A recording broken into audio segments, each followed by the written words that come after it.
Tara mga pare ko, samahan niyo po ko at maganda po yung topic natin ngayon at pag-uusapan po natin kung pwede po bang gumamit ng pangkotse langis sa ating mga scooter.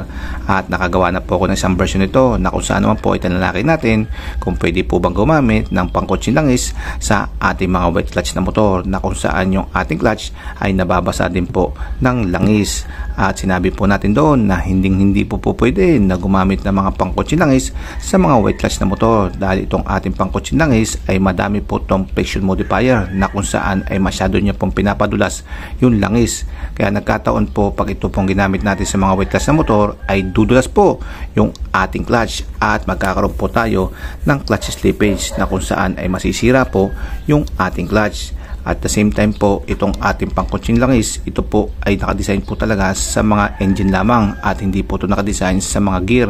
So yung ating wet clutch na motor, kasama din po doon yung gear, ay hindi po maganda yung mangyayari sa ating gear dahil kulang na kulang po sa proteksyon itong ating pangkotseng langis.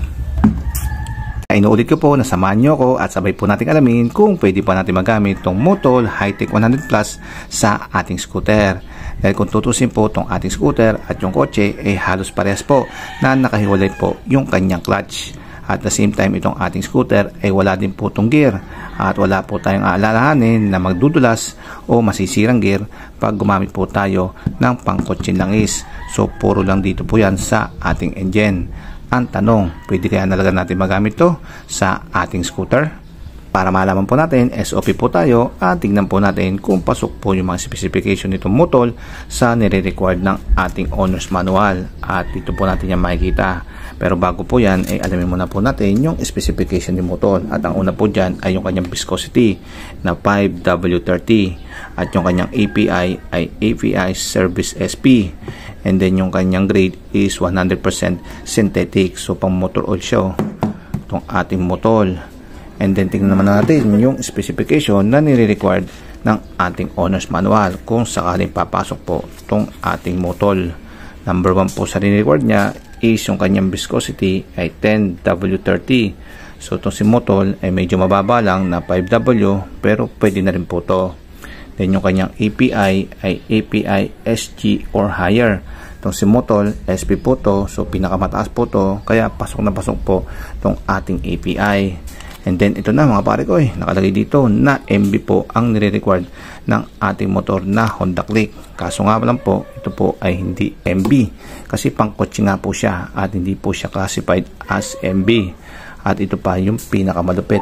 Bawal na bawal daw po na gumagamit o gagamit tayo ng langis na may ganitong tatak, resource conserving or energy conserving. So parehas. So wag na wag daw po tayong gagamit ng langis na may ganitong tatak at pinagbabawal po yan ni Honda. Kasi ka na kay Honda, hindi ka po pwede dahil bawal ka. Ngayon naman lumipat po tayo kay Yamaha, baka sakaling umubra ka na. At yung nire-required ng specification ni Yamaha, yung kanyang viscosity ay 10W40 or 20W40. Itong si Motol ay 5W30. So masyado siya mababa at hindi po talaga siya uobra sa ating motor na Yamaha. Masyado siya kasi malabnaw. At ang kanya namang API, baka sakali na po dito tayo tumama. Ang nire-required ni Yamaha ay SG or higher. Itong si Motol, API SP po to. So ito po yung pinakamataas, kaya pasok po to. And then lastly, ito na. Siya po ay kailangan ng Chaso MA or MB. So ito pong ating langis na pangkotse na si Motol ay wala po tong MA or MB man lang kasi pangkotse nga po siya So talagang hindi na rin po pwede itong si Motol sa ating Yamaha. At ito pa po yung pinakamatindi, halos kaparehas din po siya ni Honda na pinagbabawal din yung may ganitong logo na do not use oil level energy conserving to or higher. So ito po ang pinagbabawal ni Yamaha na nakalagay po dito sa ating Motol na langis. Halos pares lang po din yan. Itong resource conserving, kapares din po yan ng energy conserving. So technically po talaga ay hindi po pwede ito sa ating Yamaha scooter. Pero teka mga pare ko, ano po ba ibig sabihin ng energy conserving at resource conserving na kinakatakutan ng mga manufacturer ng motor? At ito po yung kanyang definition. So energy conserving in motor oil means that the oil is formulated to help improve fuel economy in gasoline power engine. These oil are designed to reduce engine friction and improve efficiency, leading to better mileage. Energy conserving oil is typically indicated by the energy conserving label at the API service symbol in oil container, which is ito po yun. So nakita naman po natin na malinaw na nakakatulong po to improve fuel economy. So hindi po pala siya bad, kundi good po pala siya. Bakit naman siya binagbabawal ng mga manufacturer ng ating motor? Actually, hindi naman po literal na pinagbabawal ng manufacturer ng motor yung paggamit ng langis na may gantong label, itong resource conserving at energy conserving. Ang pinagbabawal po nila ay yung paggamit ng langis na hindi specific sa kanilang motor o hindi po nakadesign. Tulad po nito, basta po kasi nakalagay na ganito, ibig sabihin po nito ay pangkotse at hindi po ito nakadesign sa pangmotor. Tulad po nitong kanyang viscosity, tulad po ng kanyang API at yung mga additives content nito sa langis ay hindi po ito nakadesign sa motor. Kaya yan po ang pinagbabawal ng mga manufacturer ng motor. At yung isa pa pong hinahanap natin na wala po sa pangkutsing na langis nitong si Motol ay itong Jiaso MB. Itong Jiaso MB ang nire-require ng mga manufacturer ng motor na dapat po na meron sa mga pang-scooter na langis. At ano po ba itong Jiaso MB na to at bakit po ganito ka-importante? So basa mga pare ko, ayan po.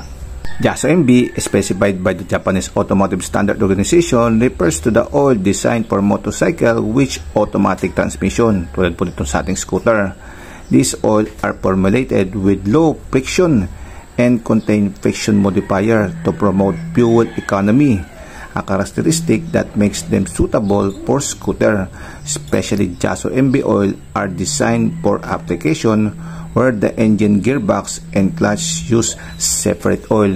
So kalintulad po nito yung sa ating pangkotsin langis. Dahil ito pong high-tech 100 plus natin si Motol, ito po ay marami po itong friction modifier at ito po ay napakadulas. At din po ang description o definition nitong resource conserving or energy conserving. Yung magkaroon ng fuel efficiency at magkaroon ng fuel economy. So halos parehas lang din po pala itong energy conserving o resource conserving, pati pala po itong Jiaso MB. So parehas lang din po sila na pampadulas ng langis upang magkaroon ng fuel economy. Ibig sabihin po pala itong MB at itong resource conserving at energy conserving ay magkaparehas lang po sila ng kanyang definition. At ang definition po nila is the oil are designed to reduce engine friction to improve efficiency or fuel economy. So parehas naman din po pala sila ng trabaho. So ayan mga pare ko, hindi po pala dapat natin katakutan kung may makita man po tayo nakalagay dito sa ating pakotse langis na reserve conserving or energy conserving at wala po siyang Jiaso MB, kasi parehas lang din po pala at parehas lang din po pala sila ng trabaho. At ang dapat lang po natin katakutan dito ay syempre yung mga iba pang specification tulad ng viscosity at itong API at the same time ay yung additive content ng ating pangkotseng langis dahil magkaiba po sila syempre sa mga pang motor. Additive content naman po, malamang halos kapares-pares na din po nito yung sa motor. Meron po silang anti-foam, antioxidant, anti-dispersant, anti-corrosion at iba pang anti-anti dyan. Pero sigurado po ako na hindi po ito magkaparehas sa isang additives po nito. At yung additives na yan, walang iba kundi itong anti-wear additives na pumoprotekta po sa makina ng motor sa mataas na temperature na posibleng kulang sa mga langis na pangkotse. Kasi yung ating kotse ay mababa lang po yung kanyang RPM. At kahit nga po ito tumatakbo ng 100 km per hour, yung RPM niya ay baka wala pa pong 2,000. So, apat pa po yung piston niyan. So, distributed po talaga yung init niya at hindi po yan makakapag-build up ng mataas na init. Samantalang sa motor, iisang piston at yung kanyang RPM naman talaga ay talaga namang sagad na sagad. Kung ito po ay tumatakbo ng 100 km per hour, yung RPM niya ay nasa 10,000 na po yun. So talaga namang matinding init ang mabibuild up ng motor pag ito po ay umaandar. So ang kailangan po talaga ay yung ganitong additives na anti-wear additives upang maprotektahan po yung langis na hindi po siya mag-breakdown at mawala po yung kanyang dulas at hindi po masira itong ating motor. So napaka-importante mga pare ko yung additives na yan. Kaya technically po, base po sa ating pagsusuri, pwede po pala tayong gumamit ng mga pangkotse langis tulad nito si Motol sa ating mga scooter. As long nasisiguraduhin lang po natin na pasok pa rin po yung iba niyang specification. Sabi naman din po na gumawa ng ating motor na si Honda, pwede rin po tayong gumamit ng ibang klaseng langis. No? As long nasiguraduhin lang po natin na pasok po to sa binigay niyang specification. Tulad po nitong viscosity at API. At sisiguraduhin po natin na hindi po natin ito sasagarin. Kumbaga takbong chubby lamang, takbong normal lamang po. At hindi po natin siya bibiritin at posible pong uminit itong ating makina. At hindi rin po natin siya gagamitin lagi. Kumbaga kung may pagkakataon lang po. Kaya ngayon may pagkakataon po tayo, may nagbigay po sa atin. Kaya pwede po natin itong gamitin. And then sa susunod naman po ay hindi na po ito yung ikakarga natin, kundi yung pang scooter na po talaga. Pero bago po ito ikarga sa aking motor, ay lilinawin ko lang po na hindi ko po ito pinopromote at sinasuggest na gumamit po kayo ng langis na pangkotse sa inyong mga scooter.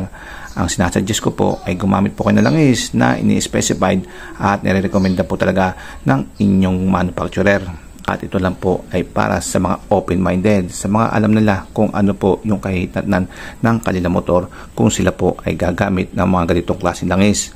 Parang iniwan lang po ito sa paggamit ng mga aftermarket parts. Kaya kung ayaw nyo po, wala pong sabilitan, huwag nyo na lang po itong gagayahin.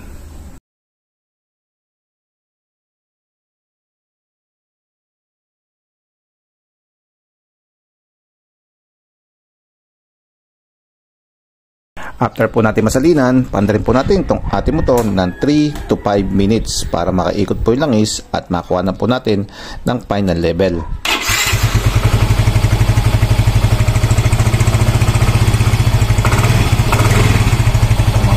Smooth na smooth.